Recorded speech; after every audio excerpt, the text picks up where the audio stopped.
जय हिंद दोस्तों। तो आज आपका भाई एक गंभीर विषय के साथ आप पे चर्चा करेगा। महज आपका 15-20 मिनट चाहिए हमें, और उम्मीद करते हैं आप फुर्सत से होंगे और इस वीडियो को ज़रूर पूरा लास्ट तक देखना। और इस पर देखिए, पढ़ाई अच्छी बात है, सब कुछ ठीक है, लेकिन जब तुम्हें पता ही नहीं होगा कि हो क्या रहा है, चल रहा है क्या, चल क्या रहा है, सिस्टम चल कैसे रहा है, ये सब सारी चीज़ें, तो आप पढ़ के जाओगे कहाँ। उसी से रिलेटेड हम बात करने वाले हैं कि मतलब पहले छात्रों के बीच जो भय होता था वो इस बात का होता था कि यार एग्ज़ाम में सही से पहुंच पाएंगे कि नहीं पहुंच पाएंगे, पहुंच पाएंगे कि नहीं पहुंच पाएंगे। और उसके बाद ये क्या बोलते हैं, टाइम से मतलब 2 घंटे 3 घंटे जितना मिलता है उसमें पेपर अटेम्प्ट कर पाएंगे कि नहीं कर पाएंगे, ज़्यादा माइनस मार्किंग न हो। और ये सब सारी चीज़ों पे वो पहले फोकस करते थे। मतलब पहले उनके दिमाग में इन सब चीज़ों को लेकर एक मिथ बना रहता था, एक डर बना रहता था कि भाई। लेकिन अब एक नया जो बच्चों के दिमाग में, छात्रों के दिमाग में जो सबसे उन्हें अंदर से मतलब जो मेंटली बार बार उन्हें उनके दिमाग पे चोट डालती है, वो घटना है मेरे भाई पेपर लीक वाली। छात्र सब कुछ के लिए तैयार रहता है, उसने पेन ले लिया, कापी ले लिया, और ये हालांकि एग्जाम में कापी अलाउ नहीं है, मतलब पेन ले लिया, एडमिट कार्ड ले लिया, घड़ी ले लिया, पानी की बोतल ले लिया, सब कुछ ले लिया, एक अच्छी तैयारी कर ली, इसने रिवीजन कर लिया, मॉक टेस्ट ढेर सारा दे दिया। अब वो सेंटर पे गया, उसने परीक्षा भी दे दिया, और परीक्षा से निकलते ही उसको पता चला कि भाई कुछ महानुभावों के द्वारा, कुछ दिव्य आत्माओं के द्वारा पेपर को पहले से ही प्रकाशित कर दिया गया था चंद रुपयों में। तो वो जो दुख होता है वो उस बच्चे के अलावा और जो उस फेज से गुजरा हुआ है उसके अलावा शायद ही बहुत कम लोग समझ सकते हैं। फिर सबसे बड़ी दिक्कत ये है कि मतलब एक स्टेटमेंट है कि भाई अपराध करने वाला उतना गुनाहगार नहीं होता जितना अपराध सहने वाला होता है। अब यहाँ समझिएगा होता क्या है कि पेपर लीक हो गया, अब उस बच्चे के साथ गलत हुआ, अब वो जाए तो जाए कहाँ, कहे तो कहे किससे कहे। वो जाएगा और जो माध्यम बनेंगे हमारे, जो अलग अलग एग्ज़ाम के तैयारी करने वाले मास्टर हैं, इनके पास जाएगा, जिससे वो बैच लिया है उनसे कहेगा, वो सब इकट्ठा होंगे और फिर क्या बोलते हैं एक आंदोलन करेंगे, धरना करेंगे, महाधरना करेंगे। लेकिन सबसे बड़ा मुद्दा ये है मेरे भाई कि संस्था जो है, जो आयोग जो है वो करा रही है पेपर, जो सरकार है वो सब सुनने को तैयार ही नहीं है कि भैया ऐसा कुछ हुआ था, पेपर लीक हुआ था। अब बहुत दिन बाद धरना बैठोगे तो भाई जाए कि कुछ सुनवाई होगी, उसमें भी लाठी चार्ज होगा, क्या क्या सारी समस्याएं बच्चों को झेलनी पड़ती हैं। इसके बाद कोई सुनवाई होगा, अगर उस पर तथ्य मिले तब तो सही है, अगर नहीं मिला तो भाई आपकी मांग वहीं दबा दी जाएगी। और अगर चुनाव है आगामी, तब तो आपको कुछ लॉलीपॉप दिया जाएगा। लॉलीपॉप मतलब उम्मीदें, अगर नहीं है तो भाई आपको रौंद के आगे बढ़ाया चला जाएगा, अगली डेट एक्सटेंड कर दी जाएगी और कहा जाएगा कि भाई तुम सक्षम नहीं थे इसलिए नहीं ले पाए और अगली की तैयारी करो या छोड़ दो। ऐसे ऐसे स्टेटमेंट भी सुनने को मिलते हैं मेरे भाई। अब बच्चा घर आएगा, वहाँ से पड़ोस के ताने मिलेंगे, घर वालों के ताने मिलेंगे, अरे कैसा कितने साल से तैयारी कर रहे हो, कुछ हो ही नहीं पा रहा है, इतनी कट ऑफ इतनी जली जा रही है कि बैक डोर से सब एंट्री मार ले रहे हैं, फ्रंट डोर वाले बेचारे फ्रंट पे ही रह जा रहे हैं। कट ऑफ इतनी बढ़ जा रही है कि मतलब कुछ लोग ये कह रहे हैं कि भाई जो बैक डोर से सिलेक्शन होता है इसकी वजह से कट ऑफ नहीं बढ़ती है मेरे भाई। ऐसा नहीं होता मेरे भाई, बढ़ती है। अरे जहाँ पोस्ट कम हो रहे हैं तो कहीं न कहीं जो लीगल बच्चे हैं उनको छाँटना है, तो भाई कहीं न कहीं मेरिट तो ऊपर जाएगी ही। और जो मेधावी हैं पहले से, रात को गोला रंगवा दिया गया है, उन्हें भाई मार दे रहे हैं पूरा टॉपर हो जा रहे हैं। तो भाई ये जो पेपर लीक का सबसे बड़ा जो बना हुआ है, ये दूर कब होगा?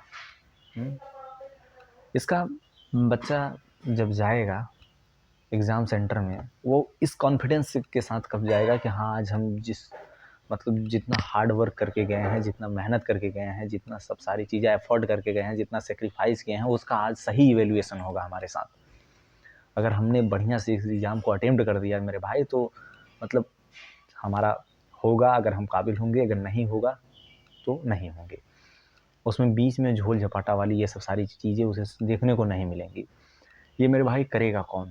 इतने बड़े-बड़े आईएएस अधिकारी, पीसीएस अधिकारी और लोग बैठे हुए हैं, सचिव बैठे हुए हैं यहाँ पर, वो सब कर क्या रहे हैं मेरे भाई? हालाँकि अपनी तरह से कोई नहीं चाहता है कि भाई हमारे शासनकाल में या हमारे इसमें कोई ऐसी घटनाएँ, निंदनीय घटनाएँ देखने को ना मिले, बट इसके लिए मेरे भाई सरकार को भी चाहिए और लोगों को भी चाहिए कि एक कठोर, हालाँकि कानून तो बहुत सारे हैं, कितना 3 करोड़ फ़ाइन है या 1 करोड़ फ़ाइन है या 10 साल 8 साल का ऐसे सज़ा है, बट हो कहाँ रही है यार? देखो सबको पता है सिस्टम में फ़ॉल्ट कहाँ है, बट कोई पकड़ना नहीं चाहता। क्यों? क्योंकि उससे उन्हीं लोगों को फ़ायदा मिल रहा है, इसलिए कोई उस पे ध्यान नहीं देना चाहता और जैसी सुचारू रूप से व्यवस्थाएँ चल रही हैं, ऐसे सब चाहते हैं ऐसे चलती रहे। इसमें नुकसान उस बच्चे का है भाई जिसने अपने वर्ग से, मिडिल क्लास वर्ग से थोड़ा साहस जुटाकर वो थोड़ा बड़ा सपना देख लिया मेरे भाई। वो देख लिया कि हाँ, वो भी उस मुकाम तक पहुँच सकता है जिस मुकाम तक एसी में बैठ के और 4-4 5-5 मंजिला 5 स्टार होटल में खाना खाने वाले लोग जाते हैं। वो उसने उस सपने को देख लिया। सबसे बड़ी गलती मेरे भाई वहीं हो गई कि उसने ऐसा सपना देखा। और ये जो ऊपर बैठे हैं ना मेरे भाई, जो लोग ये जानते हैं कि अगर वो बंदा नीचे वाला जिसने ये सारी चीज़ें देखी हुई हैं, उसने जाना है कि समाज में समस्याएँ क्या आती हैं ग्राउंड लेवल पे और कैसे-कैसे चीज़ें रन करती हैं, कितना मतलब भ्रष्टाचार किया जाता है ऐसे लोगों पे। अगर वो बंदा, ऐसा बंदा अगर सिस्टम में पहुँच गया तो वो ज़रूर कहीं न कहीं बदलाव लाएगा। हाँ? और इस बदलाव की वजह से उनका धंधा बंद हो जाएगा जो बैकडोर से एंट्री करा रहे थे। इसलिए वो जो ऊपर बैठे लोग हैं, वो कभी नहीं चाहते कि वो जो, हाँ, मैं एक बात और कहना चाहूँगा कि सब ऐसे नहीं होते बट मोस्टली लोग यही होते हैं मेरे भाई। जो जितना ऊपर पहुँच के उनकी मानसिकता इतनी छोटी हो जाती है, अब उसके लिए क्या ही कहा जाए। मतलब 70 में से आपको, मतलब 100 में से 70 लोग ऐसे ही मिलेंगे, 30% रेयर लोग मिलेंगे जो आपको वास्तव में चाहेंगे कि हाँ भाई आप आगे जाओ।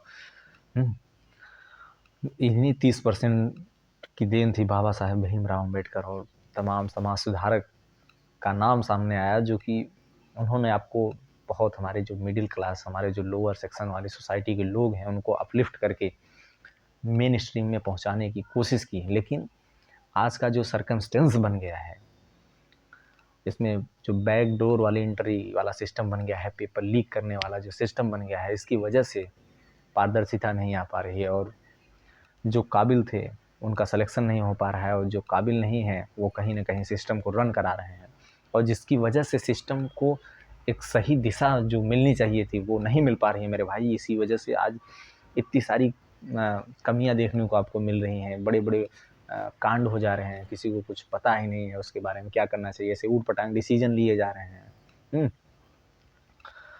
तो मेरे भाई हम चाहेंगे कि जो हमारी सर्वे सर्वा हमारी सरकार है, ये थोड़ा नियम जो है अपना, जो अपने एजुकेशन वाले फील्ड में थोड़ा काम करें और इस पे जोर दें, ताकि देखिए कहीं न कहीं जो टैलेंटेड लोग हैं वो सिस्टम में जाएँगे, तो वो सिस्टम को कुछ अच्छा बनाएँगे, कुछ सुधार करेंगे और इससे आपका ही नाम होगा। और आपको अच्छी खासी पॉपुलैरिटी मिलेगी और आपका जो राजनीतिक है, वो तो मुद्दा है ही है, उसको सही है, उसमें कोई डाउट नहीं है। बट राजनीति के साथ मेरे भाई समाज का भी कुछ अगर कल्याण हो सके तो वो बेटर है।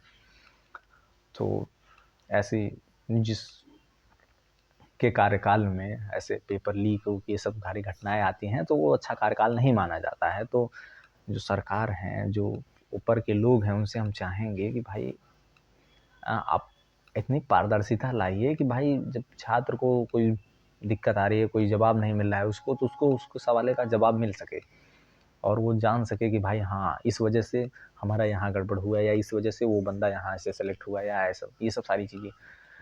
यहाँ दिक्कत ये है कि भाई जवाब ही देने वाला, कोर्ट में चले जाओ तो भाई वहाँ केसेज इतनी लंबी चल जाती हैं मेरे भाई कि वहाँ जाने का कोई मतलब ही नहीं बनता। और न्याय तो तुम्हें मिलेगा, बिल्कुल मिलेगा, क्योंकि न्यायपालिका पे हमें भरोसा है, लेकिन वो न्याय कब मिलेगा मेरे भाई, वो इंसान तब रहेगा कि नहीं रहेगा, इसकी कोई गारंटी नहीं है। तो इसलिए मेरे भाई ये जो पेपर लीक वाली जो समस्या है, आज देखिए उत्तर प्रदेश का हाल उठा के देख लिए, यूपी पुलिस का पेपर हुआ, पेपर लीक हो गया भाई, 150-150 200 में सबके मोबाइल पे पेपर ठहर रहा है भाई, सब 150 रुपये में दे के पेपर ले रहे हैं, 200 रुपये में दे के पेपर ले रहे हैं यार। बताइए इस लेवल की मतलब हमारी जो शासन व्यवस्था है, मैनेजमेंट व्यवस्था है, ये सब की चल रही है। बताइए यूपी आर ओ हो गया, यूपी PCS हो गया, ये सब सारे सब बांट दे रहे हैं, सब धान 22 पसेरी। अभी आप बिहार में उठा के देख लीजिए, TRE 3 का हुआ था, शिक्षा वाला, टीचर वाला, वो भी सब लीक करा दिए। और फिर उसके बाद अभी BPSC हुआ है, उसमें भी देखिए सब कह रहे हैं भैया लीक हो गया, लीक हो गया, लीक हो गया। भाई ये सब हो कहाँ से रहा है, कर कौन रहा है? कहीं ना कहीं ये सिस्टम में भाई होल है, और सिस्टम में होल है इसकी जानकारी सिस्टम वालों को होगी, और सिस्टम अगर चाहेगा तो उसे दूर करेगा, और नहीं चाहेगा तो बैकडोर से अपने लोगों की एंट्री कराएगा और अच्छा पैसा बनाएगा। तो लेकिन भाई इससे जो समाज है ना गुरु, वो को एक अच्छी दिशा नहीं मिल पाएगी, और जिसकी वजह से बहुत नुकसान हो जाएगा। इसलिए हम चाहते हैं कि न्याय हो उन बच्चों के साथ, और उन्हें इस बात का डर न लगे कि भाई हम जिस एग्ज़ाम दे रहे हैं वो एग्ज़ाम कैंसिल हो जाए, ये हो जाए, वो हो जाए। तो इसके लिए तो भाई जवाब देना चाहिए, और देना पड़ेगा। समय समय के साथ क्रांतियाँ हुई हैं, अगर नहीं होगा तो भाई क्रांति होगी। ठीक है, मिलते हैं नेक्स्ट वीडियो में। जय हिंद, जय भारत।